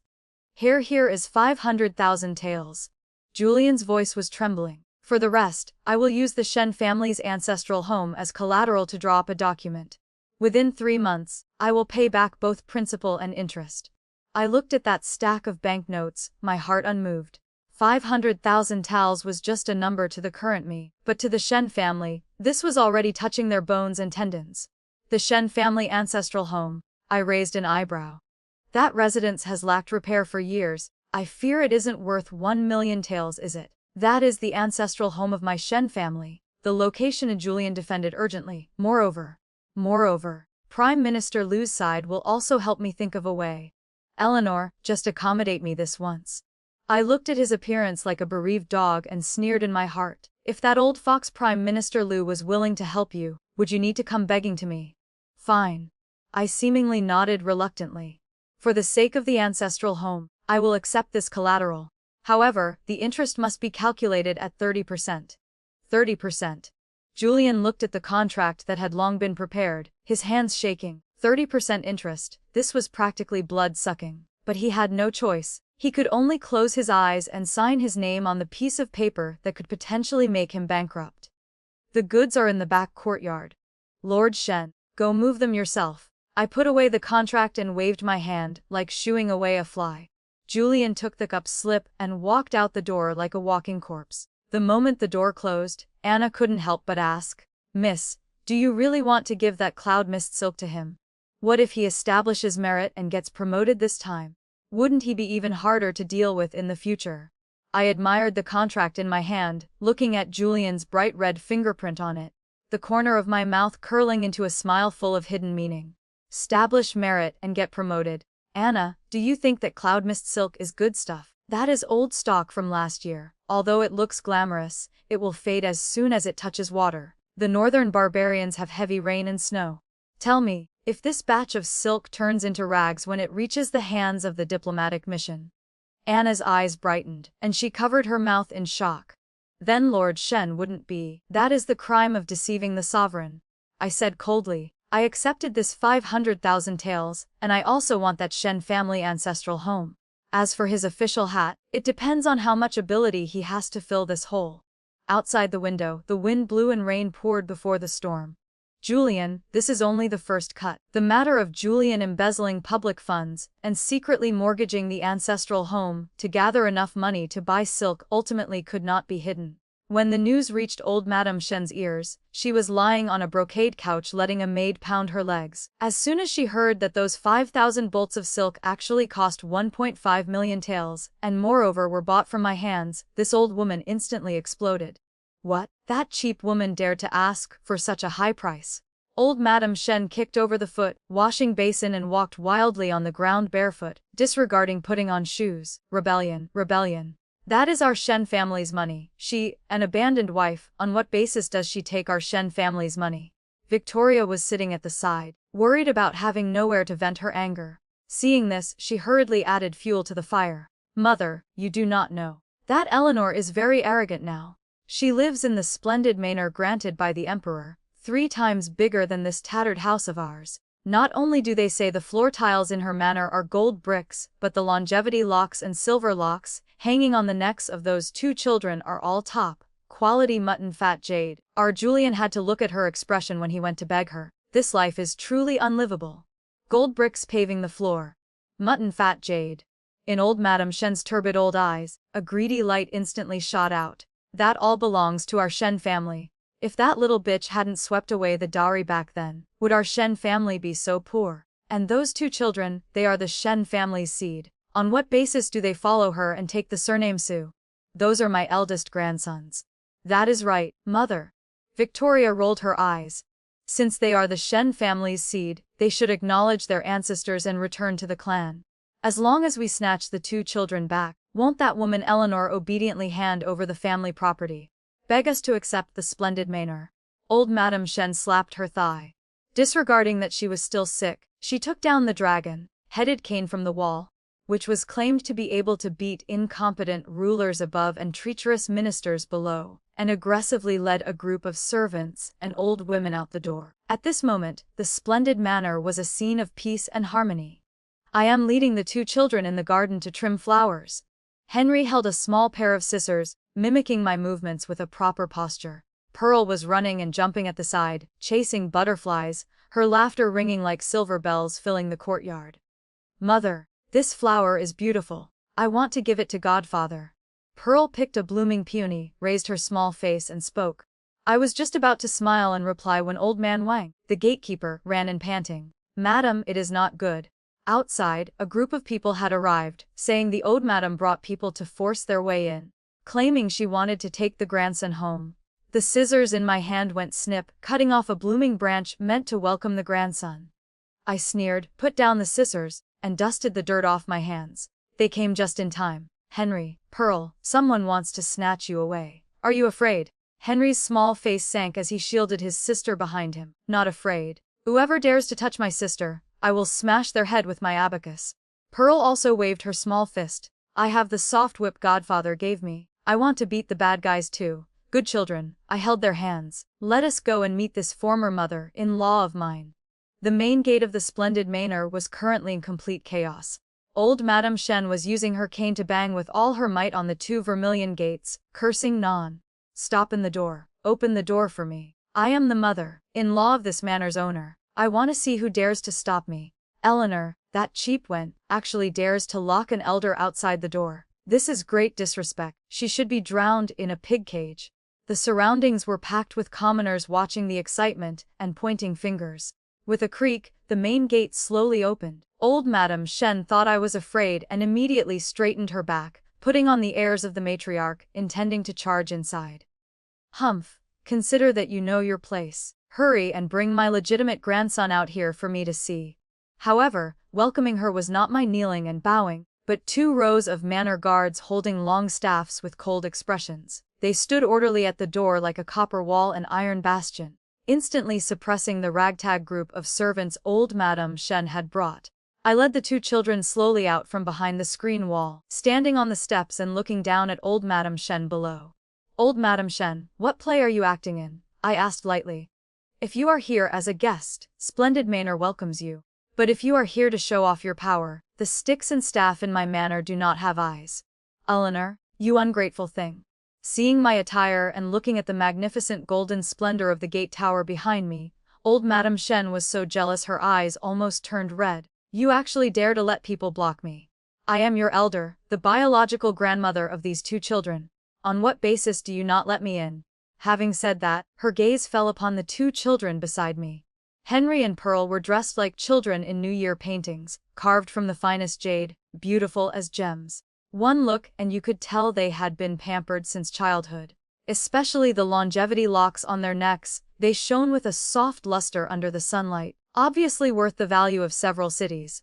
Oh my good grandson. Old Madame Shen's wrinkled face instantly crumbled into a smile like a chrysanthemum. She spread her arms and tried to rush forward. Quick, let grandmother hug you. Oh my, this one looks exactly like Julian when he was small. Quick, follow grandmother home. We will not stay here and suffer this woman's anger. Stand still. I haven't moved yet. Henry spoke coldly. The boy looked at the crazy old woman rushing toward him, took a step back with his small body, his eyes full of disgust. This old lady, please have some self-respect. My surname is Su, not Shen. I do not have a grandmother. Only a mother. What did you say? Old Madame Shen was stunned, her movements freezing in mid-air. I am your biological grandmother. Your father's mother. How can you not acknowledge me? It must be this cheap woman who taught you bad things. She glared ferociously at me and raised her cane to hit me. Eleanor, you vicious woman. You actually incited the children to deny their ancestors. I must beat you to death today. Her cane had not yet fallen when it was caught by a guard beside her. The guard was a martial artist. Using just a little force, old Madame Shen was pushed back, staggering until she almost fell to the ground. Rebellion. Rebellion. Domestic slaves hitting people. Old Madame Shen sat on the ground and began rolling around, making a scene, slapping her thigh and wailing. Everyone come and see. The daughter-in-law is beating the mother-in-law. Heaven will not tolerate this. Victoria hypocritically supported her from the side and shouted along. Sister Eleanor, how can you do this? Mother is already so old, she just wanted to see her grandson, yet you connived with your servants to commit assault. The surrounding commoners discussed spiritedly, and some people who did not know the truth began pointing at me. I looked at this farce with absolutely no fluctuation in my heart. Old Madame Shen, stop acting. I raised my voice so that everyone around could hear. 5 years ago, who was it that, because I was pregnant but the gender was unknown, feared a girl would split the family assets and forced me, only 3 months pregnant, to kneel in the snow as punishment? Who was it that, in order to make room for Miss Liu, threw my bedding out the main gate overnight and even set fire to my courtyard? If not for my great fate, these 2 children would have long turned into a pool of unjust blood. Where were you then? Where was your grandmotherly affection? I walked down the steps one by one, my imposing manner growing stronger with every step. Now seeing that I have money and the children are grown, you remember to claim relations. Do you want to claim the grandchildren or the immense fortune of my splendid manor? My questioning rang out powerfully, and the surrounding commoners instantly went into an uproar. So it is like that. This is too shameless. Driving away the pregnant daughter-in-law, and now coming to rob the grandson. Truly disrespectful for her age. The direction of public opinion reversed in an instant. Old Madame Shen had her thoughts exposed by me, her face turned red then white. Out of embarrassment turning into anger, she actually scrambled up forcefully from the ground. While people were not guarding against her, she rushed madly toward Pearl, reaching out to snatch the mutton-fat jade longevity lock on the child's neck. I won't talk nonsense with you. Since the grandchild belongs to the Shen family, this jade also belongs to the Shen family. Give it here. Her movements were too fast and too crazy. Her sharp fingernails were about to scratch Pearl's tender neck. Mother, save me. Pearl screamed in fear. You seek death. Killing intent rose in my eyes. Just as I was about to act, a black shadow was even faster than me. It was Anna. She did not know when she had rushed out, but she kicked old Madame Shen fiercely in the solar plexus. Thud. Old Madame Shen flew out like a ragged sack and fell heavily to the ground, the back of her head hitting the hard stone steps, making a dull sound. She screamed miserably and wanted to crawl up, but found that half of her body had suddenly lost sensation. Her eyes and mouth began to twist uncontrollably, saliva flowed down the corner of her mouth, and a strange gurgling sound came from her throat. One hand trembled as she pointed at me, but she could no longer speak a single complete sentence. This is a stroke. Someone in the crowd shouted in alarm. Victoria was scared silly. Looking at old Madame Shen twitching on the ground, she screamed and retreated. It has nothing to do with me. It has nothing to do with me. I looked coldly at this scene, stepped forward, and hugged the frightened Pearl into my arms, covering her eyes. This is retribution. I looked at the old woman who used to be arrogant and looked down on everyone, now lying on the ground, my voice frighteningly calm. The heavens are watching what people do. Old Madame Shen, for the rest of your life, Lie in bed with your eyes wide open and watch carefully how I trample the Shen family under my feet step by step. Men, see the guests out. The guards dragged old Madame Shen and the terrified Victoria out like dead dogs, and the main gate slammed shut again. I hugged the two children, feeling their slightly trembling bodies, and said softly, "Do not be afraid. With Mother here, no one can hurt you." "Mother." Pearl poked her head out from my arms and looked at the tightly closed main gate. "Will that old woman come again?" "She won't." I rubbed her head. "She won't step out of that dilapidated courtyard again in this life." The news of old Madame Shen's stroke and paralysis quickly spread throughout the capital, and the Shen manor was in chaos. Because of the Cloud Mist Silk matter, Julian was busy to the point of exhaustion at the Ministry of Revenue. Upon returning home, he had to face his paralyzed old mother lying in bed, only knowing how to drool. Having lost control of her bladder and bowels, her temper became increasingly violent, and Victoria's days became even harder. Old Madame Shen was paralyzed, so the burden of serving her naturally fell on her daughter-in-law, Victoria. Before, her 10 fingers had never done manual labor, but now she had to carry excrement and urine. If she was a bit slow, old Madame Shen's movable hand would grab the medicine bowl and throw it at her. This life was unlivable. Victoria looked at her increasingly haggard face in the mirror, the malice in her eyes almost burning through the mirror surface. It was all Eleanor's fault. It was all caused by that cheap woman. She was unreconciled. Why could Eleanor have infinite glory, while she had to suffer in this room full of the smell of urine? A few days later was the annual 100 Flowers banquet. This was the most important social occasion for the noble ladies of the capital, organized by the Grand Princess. Those who received invitations were either rich or noble. Victoria exhausted her thoughts, even selling her last gold bracelet to bribe connections, just to get an invitation card. She wanted to ruin Eleanor's reputation on this occasion. The 100 Flowers banquet was held at the Grand Princess's villa, the fragrance of flowers assailing people, with shadows of beautiful clothes and hair. Victoria intentionally wore a pure white long dress, with only light makeup on her face, looking pitiful and delicate. She held a wine cup and walked among several ladies who usually liked to listen to gossip. "Sigh, sisters, there is something you do not know." Victoria's eyes reddened, tears fell before she even spoke. "That Eleanor looks glorious now, but that money belongs to our Shen family. Back then, taking advantage of the old madame's severe illness, she swept away the family wealth and ran away, leaving our house empty. Now the old madame was angered by her into a stroke and paralysis, yet she is happy and free outside. And those two children," she lowered her voice, pretending to be mysterious. "Do you sisters really think they are the Shen family's seed? Back then when she left, she was with an unclear wild man. The Shen family has had single heirs for generations. How could she suddenly give birth to twins? Those are bastards she bore with who knows whom outside. Now returning to impersonate the Shen family's flesh and blood is just to plot for the family inheritance." These words, confusing black and white, were spoken with flowing tears, instantly causing many people to feel sympathy and curiosity. Really? Unexpectedly, that proprietor Sue looks dignified, but privately she is so unchaste. No wonder Lord Shen wanted to divorce her back then, so she did not follow women's morals. This woman's schemes are too deep, actually using bastards to cheat for inheritance. Truly, one may know the face but not the heart. Rumors spread like they had wings in the banquet. Many people looked toward the entrance, their eyes changing, waiting to see Eleanor's joke. I knew Victoria would come, and I knew that a person like her had no other skill besides fabricating rumors and stirring up trouble. When I led the children to appear at the entrance of the 100 Flowers banquet, I clearly felt the unusual atmosphere. The originally enthusiastic greetings stopped, replaced by whispering discussions and contemptuous looks. Victoria stood in the center of the crowd, watching me being isolated, the corner of her mouth curling into a smug smile. She stepped forward and pretended to speak loudly. "Sister Eleanor, how do you still have the face to come to this kind of place? I heard those two bastards you raised outside beat people in school recently. Truly, if the upper beam is not straight, the lower beam will be crooked. Like mother, like son." I stopped, looked at her face twisted with jealousy, and calmly swept my gaze over the surrounding ladies watching the drama. "Bastards." I chuckled softly, let go of my children's hands, and slowly walked toward Victoria.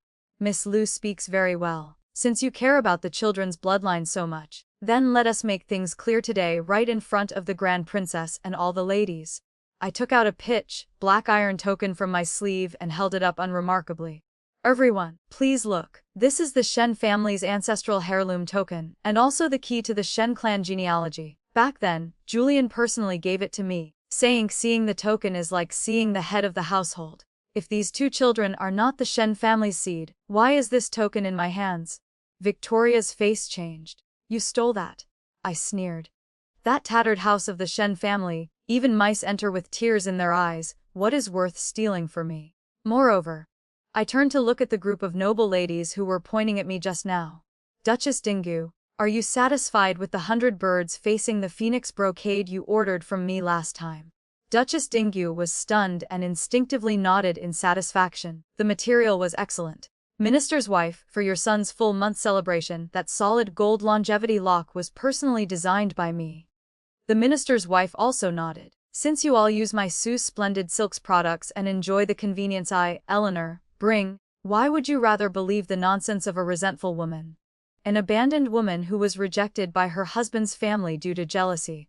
Currently, she can only rely on selling her dowry to get by, yet you refuse to believe your own eyes. I pointed at Victoria, my voice suddenly rising. Victoria, you say I swept away the family property, then conversely, tell me what property the Shen family had to sweep. Was it that leaking roof or those patched official robes of Julian? You say my children are bastards, then invite Julian to perform a blood test to recognize kin. If my children not the Shen family's, I, Eleanor, will offer all my assets with both hands. If there is half a word of falsehood, may heavenly lightning strike me down. You dare to swear a poisonous oath.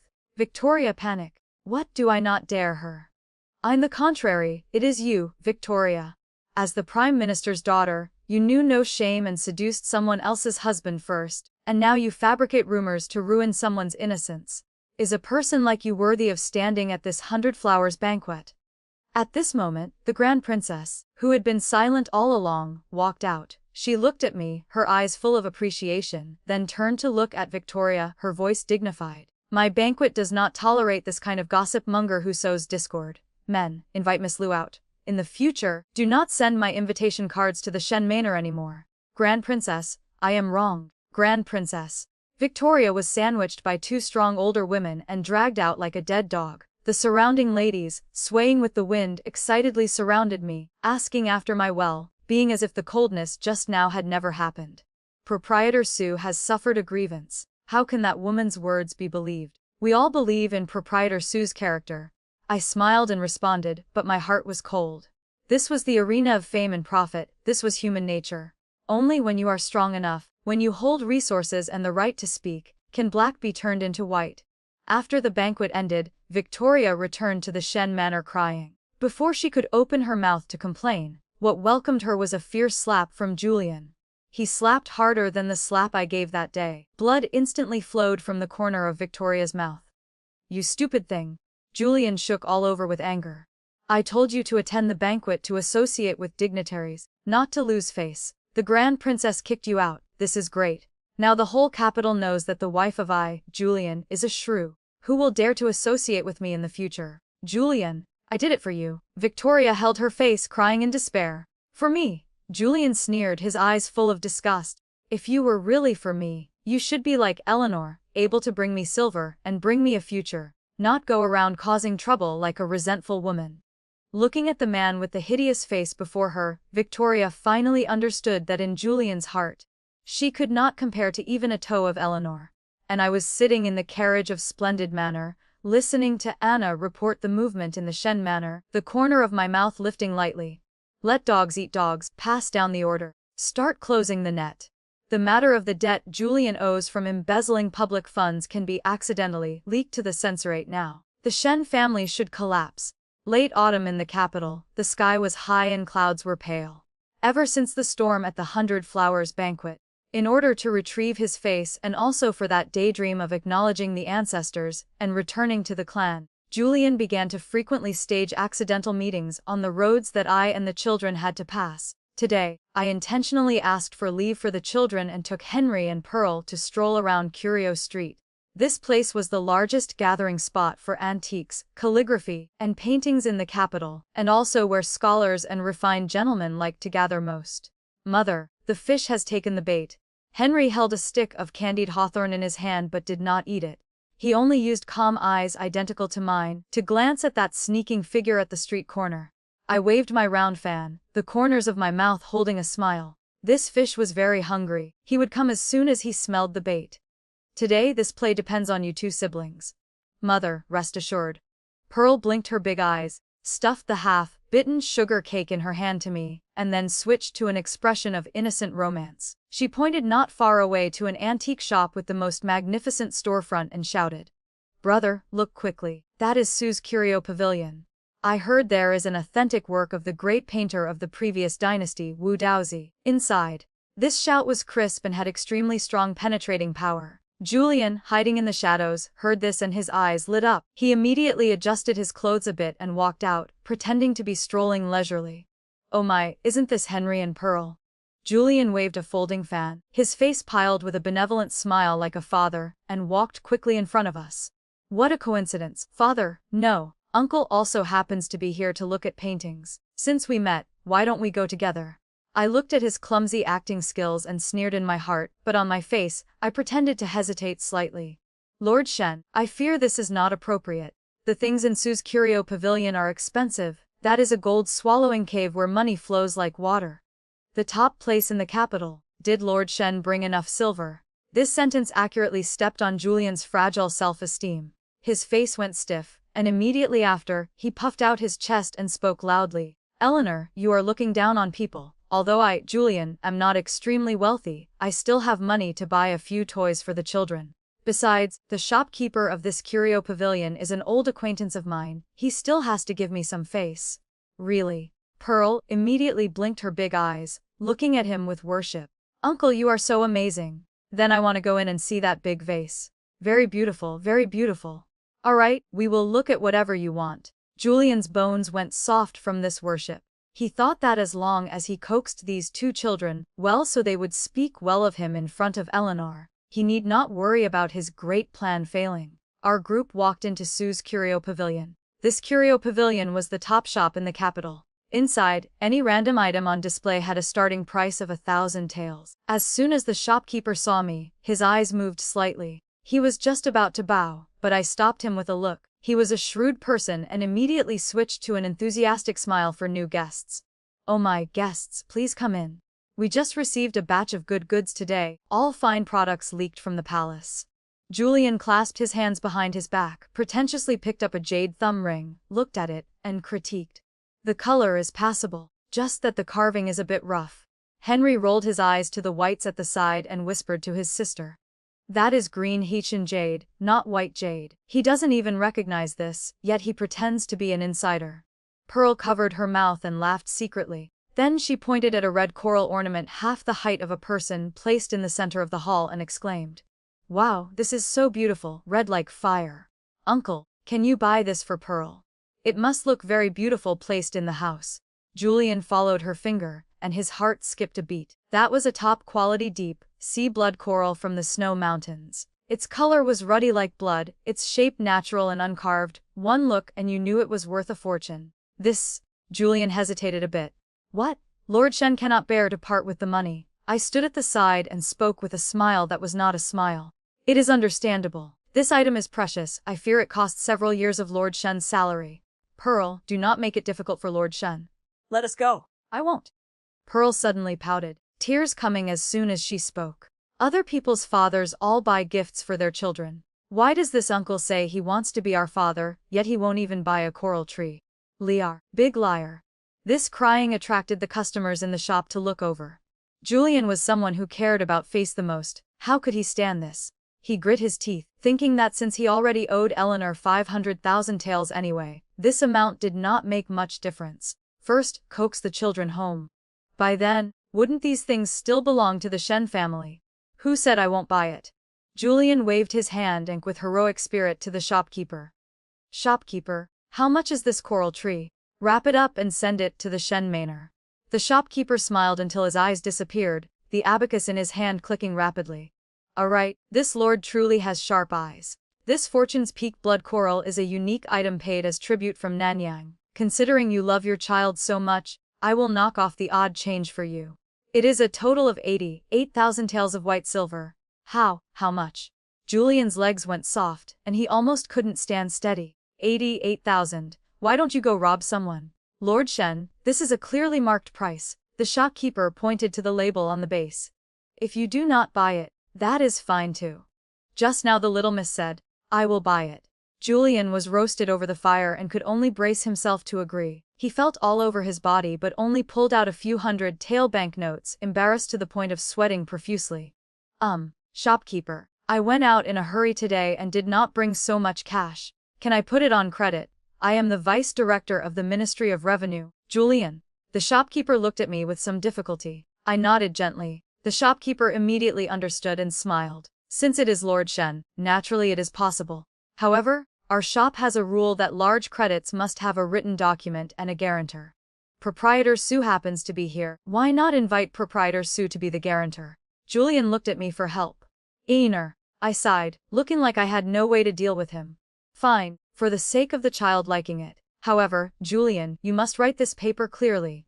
If payment is overdue, the interest will be doubled. Julian's mind was muddled at this moment. How could he worry about interest? He hurriedly signed his name and pressed his fingerprint. With this first one, there was no stopping what followed.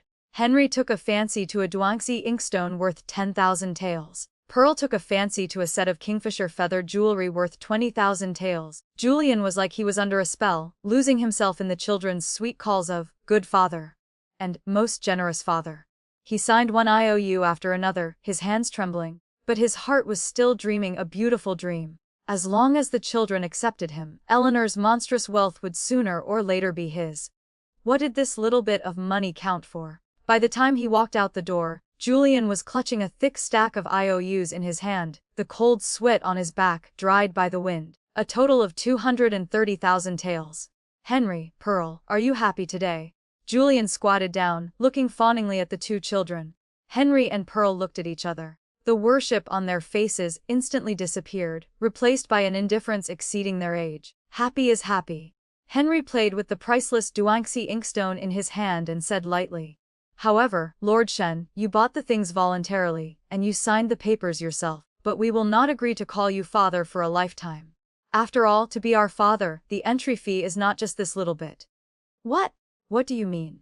Julian was stunned. The meaning is, Pearl hugged the small coral tree, smiling like a little fox. Thank you for the gifts, Lord Shen. Mother said this is called robbing the rich to help the poor. Although you are not rich, we are happy to rob you. Farewell, easy mark the fool with too much money. Uncle. After saying this, the two children hugged their things and ran swiftly into my carriage. I stood on the shaft of the carriage, looking down from above at Julian, who stood there dumbfounded, the corner of my mouth curling into a mocking smile. Lord Shen, thank you for the expense. This untalented Sue's Curio Pavilion happens to be a property under my Eleanor's name. Those IOs you just signed, I will send someone to deliver them to your noble residence later. Remember to pay the debt on time. Paffed. Anger attacked Julian's heart, and he almost spat out a mouthful of old blood.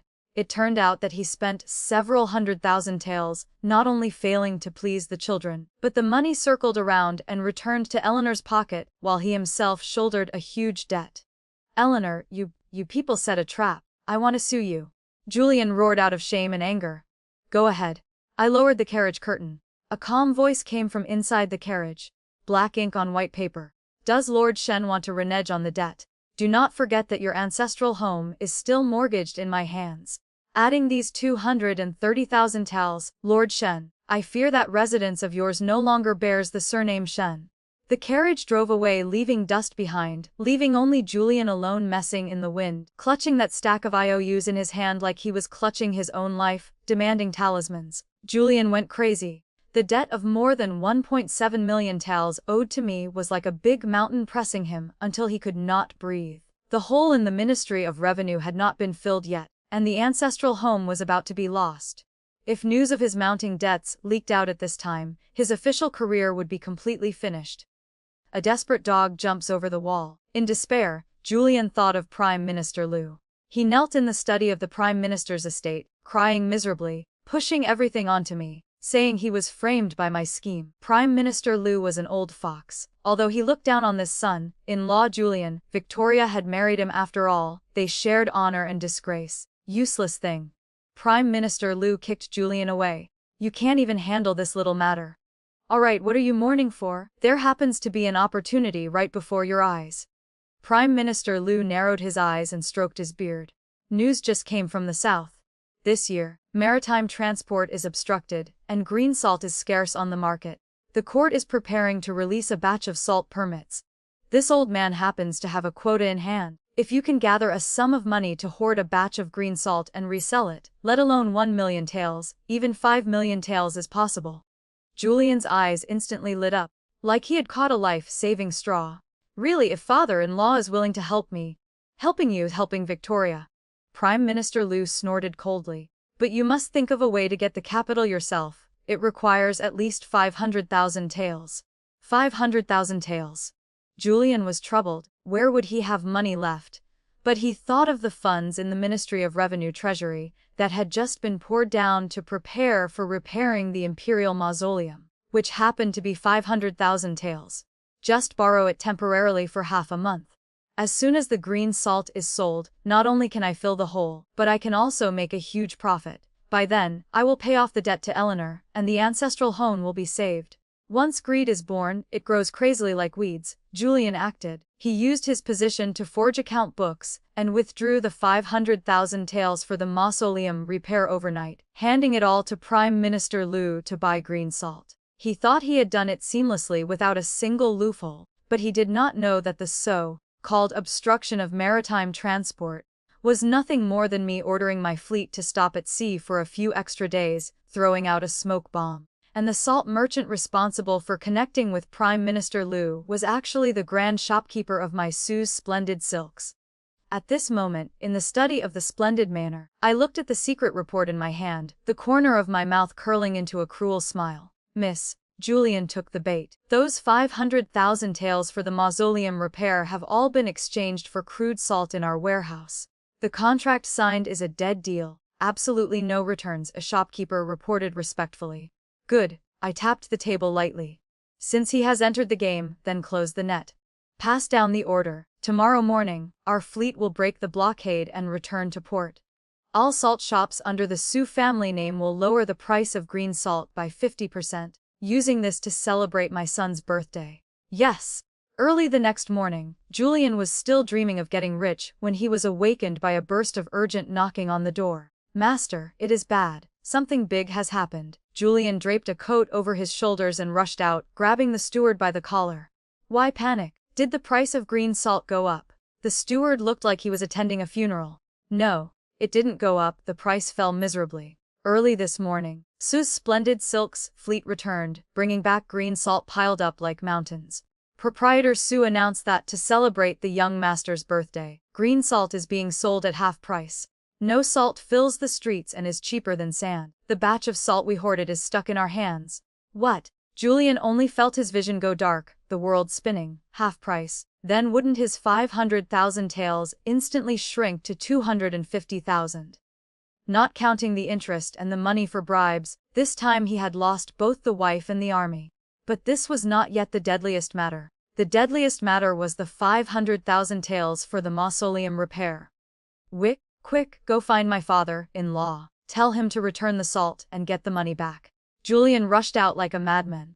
However, when he ran to the Prime Minister's estate, he was met with a closed door. The gatekeeper coldly passed on a message. Son-in-law, the Prime Minister said business has profits and losses. There is no logic of returning goods. Moreover, you bought it voluntarily, the papers are all there. The Prime Minister also has no way. Julian collapsed paralyzed in front of the Prime Minister's estate. He finally understood that this was a trap, a death game aimed at him. And the more terrifying matter was still to come. As soon as he returned to the Ministry of Revenue in a daze, waiting for him were not the greetings of colleagues, but an impeachment memorial from the censorate and the cold shackles of the Dali Temple. Julian, someone has reported you for embezzling public funds for the mausoleum repair. The amount is huge, come with us. What the Vice Minister of the Dali Temple held in his hand was precisely the fake account book Julian had forged, along with the proof of transaction between him and the salt merchant. Looking at those ironclad proofs, Julian's legs went soft, and he knelt on the ground. He was finished. He raised his head forcefully, and saw a familiar figure in the crowd. I stood on the balcony of the tea house opposite the government office, leaning against the railing, holding Henry and Pearl by the hand. The three of us, mother and children, watched him quietly, like watching a bug struggling in the mud. I raised the teacup in my hand, toasted him from afar, and then slowly poured the tea onto the ground. Julian, this is the price for your greed. In this gamble, I want you to be ruined in reputation and integrity, never able to lift your head again. Julian was thrown into the grand prison. Embezzling 500,000 taels of public funds, this crime was a capital offense of beheading in any dynasty. As soon as the news came out, the Shen manor was in complete chaos. Old Madame Shen, who was paralyzed on the bed, heard this news and couldn't catch her breath. She rolled her eyes back directly. Although she was saved, she completely turned into a living corpse who only knew how to breathe. And when Victoria learned that Julian not only lost all the family assets but also faced the great disaster of confiscation of property and clan extermination, she made a decision that no one expected. In the dark and damp cell of the Dali temple, emitting a smell of mold, Julian, wearing prison clothes and with messy hair, in just a few short days, he seemed to have aged 10 years, his eyes unfocused, constantly muttering in his mouth. I was wronged. Father-in-law, save me. I was clawing. The cell door opened. Julian scrambled over like he saw hope, grabbing the bars. Father-in-law, you came to save me. But the person who entered was not Prime Minister Liu, but Victoria dressed in plain clothes, followed by two older women from the Prime Minister's estate. Victoria, you came. Julian grabbed the iron bars, tears and snot flowing down his face. Quickly ask your father to save me. I embezzled that money because I wanted to be filial to him. He cannot leave me to die.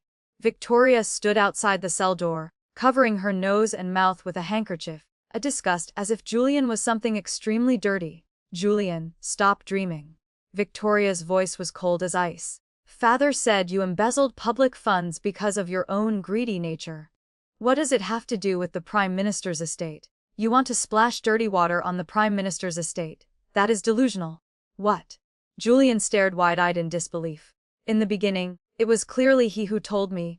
Shut up! Victoria cut him off sternly. Julian, you seek death yourself. Do not drag our Liu family down as a cushion. I came today to deliver a sentence on behalf of father, and also for my own sake. She signaled the older woman behind her. The woman took a piece of paper from her sleeve and threw it through the gap in the bars onto Julian's face. Julian picked it up with trembling hands. Borrowing the dim light to look, he was struck as if by lightning. This is a letter of repudiation. Not a divorce agreement, but a letter of repudiation. Victoria, you want to cast off your husband. Julian howled. Since ancient times, only husbands cast off wives. Where is the logic of a wife casting off a husband? Now there is, Victoria sneered. Julian, you committed a capital crime involving the execution of 9 generations. Victoria, I haven't lived enough yet. I don't want to be buried with you. Father has already asked for the Emperor's instructions and was granted permission for me to sever ties with you right here. From now on, I am the Prime Minister's daughter, and you are a prisoner below the steps. We have no more relationship. You vicious woman. Julian grabbed the iron bars and shook them madly. Back then, I abandoned Eleanor to marry you. Now that I am in trouble, you actually hit a person when they are down. You will die a bad death. Victoria seemed to hear a joke. Suddenly she leaned close to the iron bars, lowered her voice, and spoke viciously. Julian, you still don't know, do you? Actually, I never thought highly of you. You were nothing more than a dog raised by our Liu family. Back then, we saw you had some talent and wanted to use you to climb up. Now that the dog is useless and wants to bite the master, not killing you is already a favor. Furthermore, Victoria pointed at her own belly and mocked. Didn't you always want a son? Your essence is weak. It is extremely difficult for you to have children. That Eleanor got pregnant back then was due to the blessings left by your ancestors and years of nourishing with medicine. By abandoning her, you personally strangled your only chance to have descendants. These words were like sharp knives stabbing fiercely into Julian's heart. Paffed. Anger attacked Julian's heart, and he spat out a mouthful of fresh blood, dyeing the straw in front of him red. Get lost. I'm going. Victoria snorted coldly and turned to leave without any lingering attachment. Julian collapsed paralyzed on the ground, looking at the letter of repudiation trampled underfoot, letting out a despairing wail. Betrayed by everyone, truly betrayed by everyone. Just then, footsteps came from deep within the prison. Those footsteps were calm and powerful, not like a jailer. Julian raised his head with difficulty and saw me wearing a black cloak, slowly walking to his cell door under the respectful guidance of the jailer. "Enter, Eleanor." Julian looked at me, a glimmer of hope flashing in his eyes. "Are you here to laugh at me? Or are you here to save me for the sake of old times?" I looked down at him from above, my eyes holding no sympathy, only indifference. "Save you?" I chuckled softly. "Julian, you think too much. I came here today to collect a debt." I took out the land deed document prepared long ago from my sleeve. "You owe me 1.7 million taels. Added to the whole from embezzling public funds this time, the court has decreed a confiscation of property to pay off the debt. However, that scrap metal of the Shen family is basically not enough. So, the emperor specially permitted that the Shen family ancestral home, which was already mortgaged to me, be officially awarded to her." I shook the document in my hand. "From today onwards, the Shen manor belongs to the Su family." "No. That is the ancestral home, the root of the Shen family." Julian cried like a child. "Eleanor, you cannot be so cruel. Do you want me to die with my eyes open?" "Cruel?" I squatted down, looking into his eyes through the bars. "Julian, 5 years ago on that snowy night when you drove me out of the house, did you ever think about cruelty? When you ordered people to burn all my belongings, did you ever think about cruelty? When you did not hesitate to humiliate me, your faithful wife, to curry favor with the Liu family, did you ever think about cruelty?" I stood up and dusted off my hands. "This was all taught to me by you. Giving you a taste of your own medicine." "That's right. I will tell you a piece of good news." I turned to leave but stopped, turning my head to deal him the final blow. "The emperor, out of respect for the prince regent, spared you the death penalty. It has been changed to exile to the northern frontier, never to return to the capital." "The northern frontier? That is a desolate and freezing land." Julian howled in despair. "That is right." I nodded. "That is the place where I donated winter coats back then.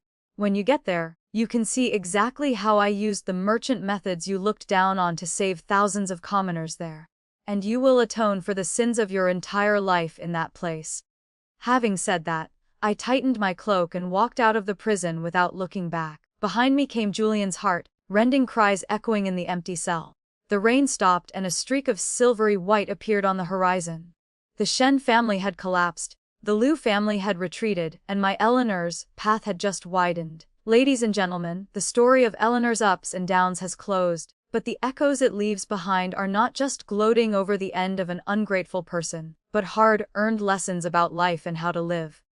Looking back at that journey, we deeply realize that money is the strongest shield. In the ever-changing currents of life, never bet 100% of your life in the hands of another. Financial independence brings not only food and clothing but also freedom, dignity, and armor so that when the storm hits, we can still hold our heads high and walk on.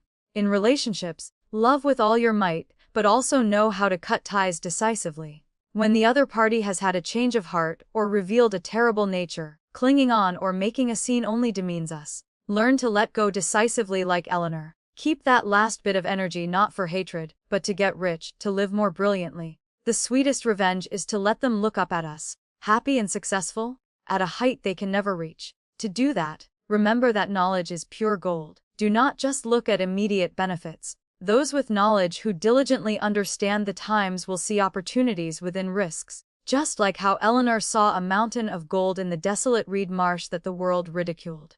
Vision and understanding are the keys to opening doors that ordinary people cannot see. In the face of adversity, a cool head determines the winner. Anger makes us lose wisdom and reveal flaws, while calm calculation is the sharpest weapon to turn the tide. But on that journey of rising up, absolutely do not forget one thing: business must have ethics. Shortcuts, greed, or deception like Julian's will sooner or later lead to the abyss. The price to pay for violating the law and conscience is one's career, freedom, and the honor of a lifetime. Closing today's story, I hope that each of us lives like an independent tree. Let your roots grip deep into the ground with solid finances. Let your branches and leaves reach high thanks to ceaseless learning and the courage to shed withered leaves and rotten relationships. Only in this way can we welcome the sunlight and stretch ourselves strongly amidst the blue sky. The story ends here for now. If it touched your heart or left you thinking, I'd love to hear your thoughts in the comments. Please like, subscribe, and share Raccoon Tale to help more stories come to life. See you in the next tale.